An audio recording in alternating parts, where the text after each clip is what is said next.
That line doesn't work. Oh, no, the other one. I put food in there the first time I came here. I had that. I was like, what is going on?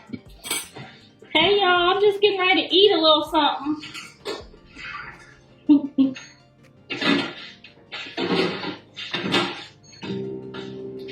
Get ready to do the food test. Y'all know my big fat ass. This didn't walk onto the timeline. It ran for its life. 1 minute Karlissa was just another loud voice orbiting the Blueface universe. The next minute the internet started whispering the word escape like this was a late-night true crime special instead of celebrity drama. And right at the center of it all, Blueface's house suddenly upgraded from rapper residence to alleged reality TV crime scene, because when people say someone escaped, that's not casual language. That's panic language. That's suitcase at 3 a.m. energy. And according to online chaos, Karlissa didn't just leave. She allegedly fled, with fingers pointing, narratives colliding, and the internet immediately filling in blanks like it was paid by the theory. This makes the Kardashians look boring. This makes love and hip-hop look underinsured. Because now we're talking marriages, control, family tension, and a house that somehow keeps becoming the main character in every scandal. Fans started asking wild questions. Why Blueface's house? Why now? And why does every situation involving this family feel like it's one argument away from a documentary trailer? The story spread fast, not because it was confirmed, but because it felt believable in the messiest way possible. Screenshots circulated, live streams got dissected, and suddenly Karlissa wasn't just talking. She was allegedly running. And once you hear how this situation allegedly unfolded, who benefited from the chaos, and why Blueface's name won't leave the center of it, you'll understand why this drama refuses to cool down, because some houses aren't homes. They're pressure cookers. This did not start with a police report or an official statement. It started with whispers moving faster than facts and speculation sprinting ahead of confirmation. One moment Karlissa was just another outspoken figure in the Blueface orbit, known for commentary that never exactly whispers. And the next moment the internet latched onto a single word that changed the tone completely. Escape, not separation, not leaving. Escape. That word alone flipped the narrative from messy family drama to something darker, heavier, and impossible to ignore. The first wave of chatter didn't come from documents or court filings. It came from behavior, sudden movements, emotional livestream energy, statements that sounded less like venting and more like urgency. Viewers didn't need a timeline to feel the tension, because tension announces itself before facts ever do. When someone starts talking like the walls are closing in, the audience leans forward whether they want to or not. Karlissa's alleged move toward Blueface's house instantly became the focal point of the story. Not because anyone confirmed it as a safe haven, but because symbolically it made sense. That house has become the epicenter of chaos for years, a revolving door of arguments, reconciliations, alliances, and fallout. At this point, Blueface's home has more plot twists than a premium cable series, so the idea that it could become a refuge, a stage, or a battleground felt disturbingly on brand. The internet immediately split into camps. One side framed the situation as a woman finally breaking free from a marriage that had allegedly become unbearable. The other side questioned the dramatics, suggesting exaggeration for attention or leverage. But even the skeptics couldn't ignore how intense the language sounded, because people rarely choose the word escape unless they feel cornered. Context made everything louder. Karlissa's history of speaking openly, sometimes recklessly, meant her words were never taken lightly, even when people disagreed with her. She has built a reputation on saying what others won't, which makes every statement feel like it carries insider weight whether it should or not. That reputation turned every vague comment into a clue and every emotional reaction into potential evidence. Then there was the marriage itself, which the internet had already categorized as complicated long before this moment. Rumors of tension, control, and emotional strain had circulated quietly, never fully breaking through, but always present like background noise. When the escape narrative appeared, those old whispers resurfaced immediately. stitched together into a storyline that felt pre-written even if it wasn't confirmed. Blueface's name being attached to the situation poured gasoline on everything. Not because he was accused of orchestrating anything directly, but because his presence in any family-related drama seems to magnify chaos by default. His house isn't just a physical space anymore. It's a symbol of unresolved conflict, power struggles, and blurred boundaries. If walls could talk, that place would need its own podcast. The first reactions were unhinged in the most predictable way. Fans refreshed timelines like they were waiting for a verdict. Commentary pages ran with the most dramatic interpretations possible. Memes started circulating before the story even stabilized, comparing the situation to reality shows that jumped from petty arguments straight into thriller territory. Humor tried to soften the edge, but the discomfort never fully went away. What made this opening chapter especially volatile was how personal it felt. This wasn't just a celebrity beef or a viral insult. It was about a marriage, a family, and the possibility of someone feeling trapped. Even people who normally thrive on mess hesitated, because there's a line where entertainment starts feeling invasive, and the escape narrative danced right on it. Karlissa's alleged demeanor added to the intensity. The emotion didn't feel polished or rehearsed.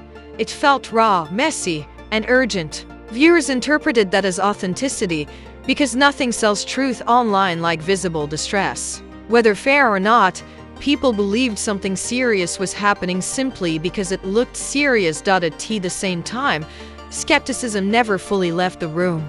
Critics pointed out how social media rewards exaggeration and how public sympathy can be weaponized. They questioned why such a sensitive situation would unfold in front of an audience at all. That tension between belief and doubt created a constant push and pull, keeping engagement high and resolution far away. Blueface's silence, or selective acknowledgement depending on interpretation, only intensified the speculation. In any drama involving him, absence is never neutral. Silence becomes a canvas the internet paints on freely, and the theories ranged from concern to manipulation to strategic distance. None of it was confirmed, but confirmation wasn't required to keep the story moving. As the hours passed, the narrative hardened into something more defined. Karlissa wasn't just leaving, she was allegedly running. Blueface's house wasn't just a location, it was a symbol. And the marriage wasn't just struggling, it was framed as a cage by those inclined to believe the worst. Each element fed the others, creating a feedback loop that grew louder with every retelling. What made this moment feel like the beginning of something bigger was the way it shifted public perception instantly. Karlissa stopped being seen as just a commentator or instigator and started being viewed as someone in crisis. That shift matters, because once the audience categorizes someone as vulnerable, the tone of scrutiny changes completely. By the end of this opening phase, facts were still blurry, motives were still debated, and confirmation was still missing, but the damage was already done. The story had crossed from gossip into something heavier, where words like escape carry emotional weight regardless of accuracy. This was no longer about whether the internet should believe everything it hears. It was about how quickly a narrative can crystallize when fear, familiarity, and spectacle collide. Karlissa's alleged move, Blueface's house, and a marriage under a microscope combined into a storyline that felt too intense to dismiss and too messy to resolve quickly. And that's why this first chapter hit so hard. It didn't need proof yet. It needed tension. It needed emotion. And it needed just enough plausibility to make everyone keep watching. Because once the internet decides something feels real, it treats it like it is. Once the word escape attached itself to Karlissa's name, the story stopped being linear and started multiplying. This was no longer a single narrative. It was a swarm. Every platform interpreted it differently. Every retelling sharpened the edges, and every reaction added another layer of drama that didn't require confirmation to feel real. The internet doesn't wait for facts when fear and spectacle are available, and this situation delivered both in bulk. The first twist came when timelines began retrofitting the past to match the present. Old clips resurfaced where Karlissa sounded frustrated, exhausted, or emotionally charged, and suddenly those moments were treated like foreshadowing instead of context. Viewers replayed live streams with fresh suspicion, pausing on sentences, dissecting tone, and reading urgency into pauses that once went unnoticed. What used to feel like chaotic oversharing now felt, to many, like warning signs hiding in plain sight. Blueface's house became the unofficial symbol of the entire saga. Not because anyone confirmed it as a refuge, but because symbolism travels faster than truth. That house already carries a reputation, one built on constant drama, shifting alliances, and emotional volatility. The internet framed it as everything at once: a safe haven, a pressure chamber, a chessboard, and a stage. At this point, it wasn't even a building anymore. It was a metaphor with a roof. Memes erupted with uncomfortable speed. Some compared the situation to a reality show that accidentally wandered into thriller territory. Others joked that Blueface's house should have its own IMDb page because it keeps starring in scandals it didn't audition for. The humor was dark, sarcastic, and relentless, but it masked genuine unease. People were laughing because laughing felt safer than sitting with the implications. Celebrity reactions added fuel without ever touching the match. Vague posts about choosing peace, escaping toxic environments, and listening to women appeared right on cue, each one ambiguous enough to deny intent and specific enough to feel targeted. Fans immediately connected dots whether they existed or not. In moments like this, implication does more work than accusation. Public opinion fractured fast. Supporters framed Karlissa as someone finally choosing self-preservation over silence, arguing that leaving loudly is sometimes the only way to leave at all. Critics pushed back hard, suggesting that the language was exaggerated and the situation was being dramatized for attention or leverage. That clash didn't slow the story, it accelerated it. Because controversy feeds on disagreement like gasoline feeds a fire, the escape narrative grew heavier as people began projecting their own experiences onto it. Viewers who had lived through controlling relationships felt seen and spoke up loudly. Others who distrusted social media storytelling warned against turning personal conflicts into public trials. The comment sections became confessionals, debates, and battlegrounds all at once. And the story absorbed that emotional energy without resistance. Blueface's presence, even in absence, continued to dominate the conversation. Every perceived non-response was treated as strategy. If he stayed silent, it was framed as avoidance. If he acknowledged anything indirectly, it was framed as manipulation. The internet had already decided his proximity to the situation made him central, regardless of actual involvement. In this ecosystem, relevance is guilt adjacent, whether deserved or not. Influencers and commentary pages capitalized instantly.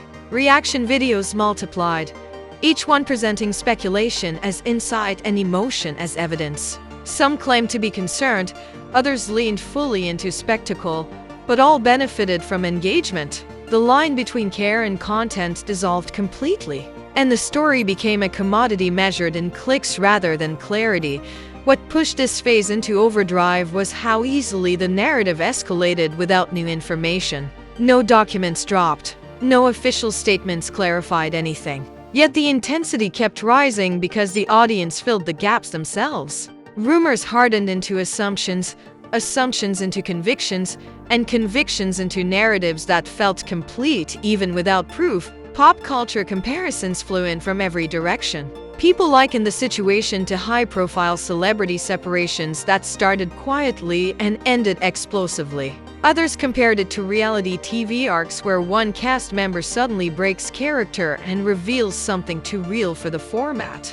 The comparisons weren't accurate, but they were effective because they gave viewers a framework to process something that felt uncomfortably close to real life.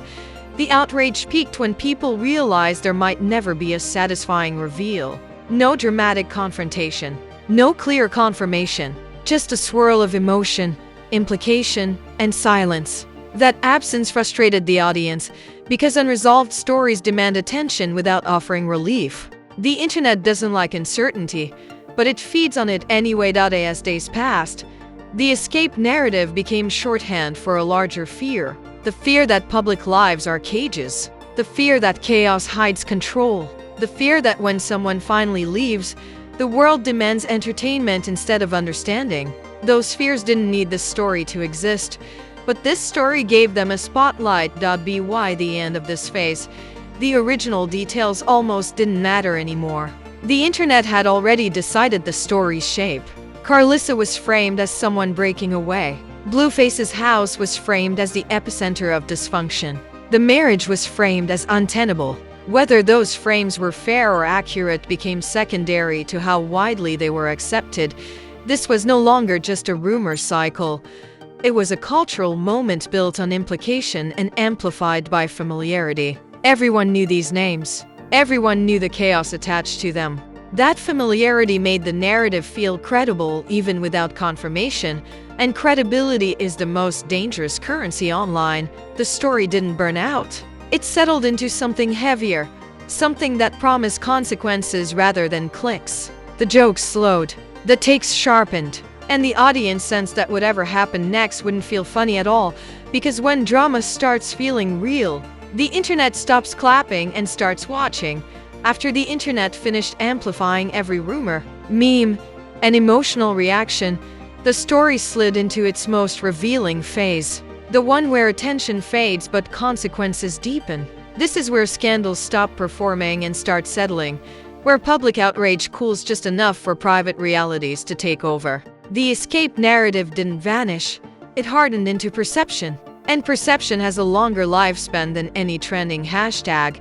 Karlissa emerged from the chaos changed in the eyes of the audience, whether she wanted that transformation or not. She was no longer seen only as the loud commentator or instigator people were used to reacting to. She was framed as someone who had reached a breaking point, someone whose words and movements were now interpreted through the lens of urgency and survival. Once that framing takes hold, it doesn't loosen easily. Because vulnerability reshapes how every future action is judged, supporters doubled down on the idea that leaving loudly is sometimes the only way to leave at all. They argued that silence benefits systems, not individuals, and that public exits are often the last option when private ones fail. Critics remained skeptical, suggesting that the dramatic framing blurred the line between truth and theatrics. But even they acknowledged something important had shifted. Because the conversation was no longer about attention. It was about credibility. Blueface, meanwhile, carried the heaviest symbolic weight in the aftermath, even without direct accusations. His house had become shorthand for chaos, and once a location gains a reputation, it starts influencing narratives without consent. The home wasn't just a place anymore. It was a character blamed, joked about, and referenced whenever tension resurfaced. That kind of symbolism sticks, and no amount of silence can fully erase it. Public perception of Blueface subtly recalibrated, not in dramatic cancellation, but in caution. Confidence that once read as dominance now felt volatile. Proximity to drama that once felt entertaining now felt risky. The audience didn't turn away, but it leaned back, watching more carefully, questioning more freely. In the long run, that shift matters more than outrage, because it changes how narratives land going forward. The marriage at the center of the story never received a clean explanation, and that absence became its own conclusion. Without clarity, people filled the gaps with their own experiences, fears, and assumptions. For some, the escape narrative confirmed long-held suspicions about control and imbalance. For others, it exposed how quickly social media can transform personal conflict into public spectacle.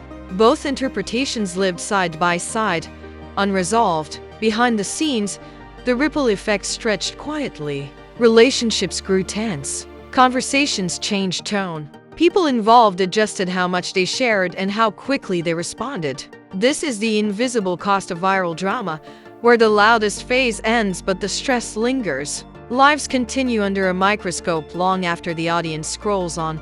What made the aftermath especially unsettling was how quickly it normalized. The internet moved forward, as it always does, but the narrative remained lodged in cultural memory. Anytime Karlissa spoke, people listened differently. Anytime Blueface's house was mentioned, context followed automatically. The story had created shortcuts in perception, and shortcuts are hard to reroute.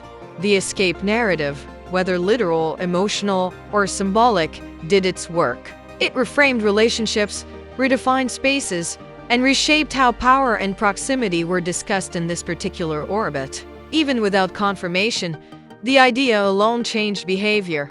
And ideas don't need proof to influence reality. In the end, nothing exploded publicly. There was no dramatic confrontation that tied the story into a neat bow. Instead, it faded unevenly, leaving behind questions rather than answers. That quiet ending was more revealing than any viral moment, because it showed how easily chaos becomes routine and how quickly the internet accepts unresolved tension as normal. This chapter didn't end with closure.